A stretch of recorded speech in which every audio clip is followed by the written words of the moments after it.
Good morning. You may be thinking to yourself, Ryan, you have a weird hat on. And that is because we got a tree down. But we got a couple of trees down. That one's the smallest of the batch. This is the first pile of the big tree we've been cleaning for 2 full days now. Here's the second pile. Here's the third pile. And if you come back here,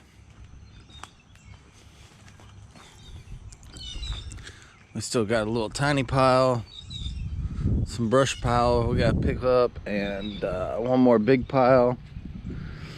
And this is where it landed. It landed on my mom's living room, bathroom, her closet. I went through 2 exterior areas of the wall.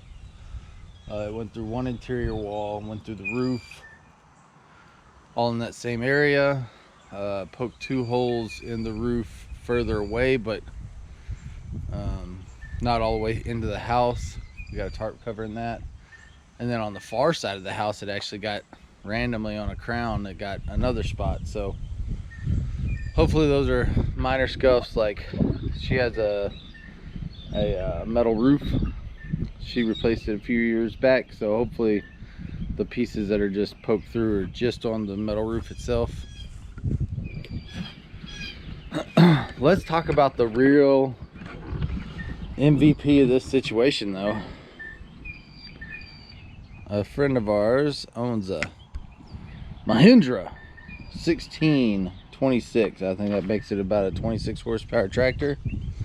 And he has a grapple attachment on the front. I don't know if you call it a grapple or a closing front end loader, but it was really just a pincher, you know. And I swear I've never ran a tractor that I thought was more valuable than this one right here. Of course, I'll go show you the big pile here in a minute, and you'll be astonished to see what all we picked up with this thing. So I'm gonna do a quick maintenance on the tractor, make sure all the fluids are still in it, and grease the front end a little bit and whatnot, and then I'll show you our big pile, and you'll be astonished by what this thing can pick up and move. Have you ever seen one of those dogs like carrying a stick too big for the doorway? This is a whole tree. Look at it. It does whatever it wants with it.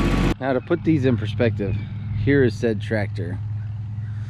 And there is 1, 2, 3, 4, 5, 6, 7, 8, 9, 10. I don't know, 15 or 20 of these that are so big you'd be like, ah, that thing couldn't carry it. Carried it all day yesterday and the day before. Thing's incredible. I mean, honestly, that tree's huge. If you add it all up, I'm sure it weighs as much as one of these, you know. I don't know what these things weigh. They are fresh out the tree, but they are solid as a rock. All right, all I got to do is run to go get some more grease. I ran out for the front end loader, get everything greased up, and then yeah, we're gonna get back to work. That's pretty much it for this video. This weekend started like this. I was attacked by a hive of bees that were in the tree, so then I had to find a bee suit, find some kind of chemical to get them off of us so we could get that part of the tree out. And then this was the next morning. And then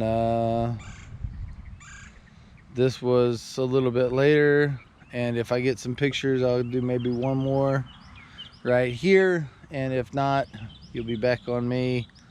And that's it. Like, we had to get the tree out of my mom's house.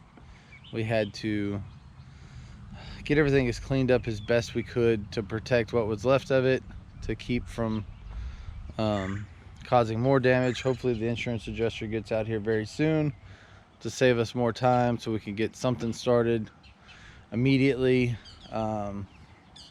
Lots of water damage, obviously. Obviously structural damage. The tree landed like right beside the septic system. It tore up the septic pump for the aerobic system.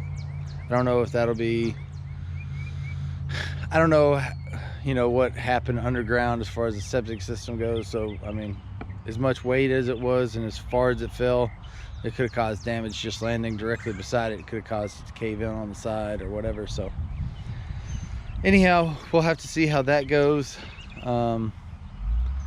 Sorry we didn't do any car related stuff. We did do a tractor thing, so that's pretty cool. I can't say thank you enough to Brandy, is the guy that owns the tractor. Honestly, he saved our bacon, man. We could not have get all, I mean, look at the, how do you move that? You know what I mean? Like, how do you move? It's just, it's impossible. So thank you, Brandy. Thank you to the Richardsons. Thank you to, we had a guy that, his name was Chris. He came over from Emerald Bay. They got hit also, but fortunately he wasn't tore up too bad.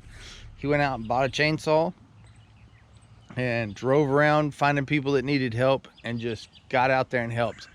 He was drenched in sweat. We were getting rained on the first day, and he was still up there with us until we got the last tarp on. He'd been there for 8 hours that day, just manual labor all day long, relentless.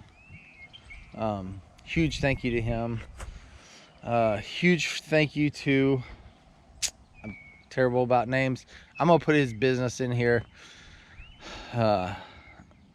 Anyway, thank you to him. He was also there all day with us. He was on job. I guess they got rained out or whatever, and he came over to help also. He didn't have to. He didn't request money. He didn't get paid. He just spent 8 hours working for free just to help a neighbor out. So huge thank you to him. And then of course we've had James and Patty come help, another group of our friends, a couple of Mason's friends. One of them, I don't even know his name, but he was a big help. Grayson showed up. He was a big help. Grayson's girlfriend showed up. She was helping inside with the cleanup. Apparently she was doing a great job. Bradley's like, man, she really worked hard. She didn't have to show up here at all. And so huge thank you to her. Our whole neighborhood, my high school neighborhood, the whole front row, I mean, there's 7 or 8 other houses that had a tree through it. And it was, you ever watched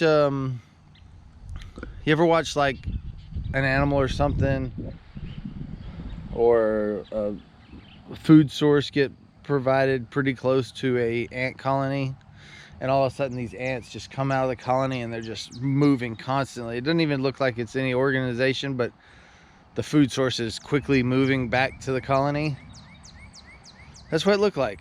Just hundreds of people showed up to help their friends and their neighbors.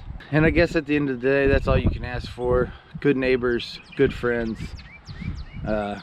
Hopefully a little bit better luck than a tree falling through your house, but if you do have one fall through your house and you have good friends, it's not the end of the world. So thank you for watching. Sorry this one's short. Sorry we didn't work on anything, but we spent, you know, 30 hours out here already. I was exhausted day one, so again, huge thank you to all the people that have helped, because if not, we wouldn't have got it done. See you next time.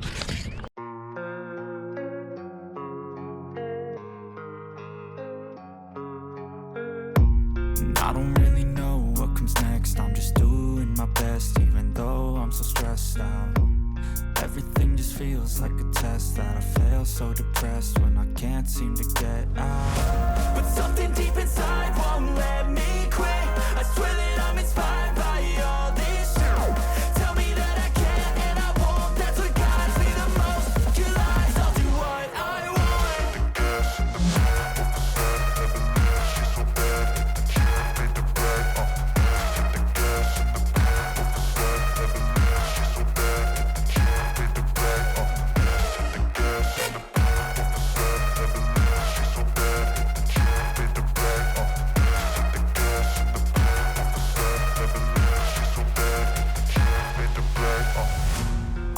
inspired by thirst, I'm inspired by worth.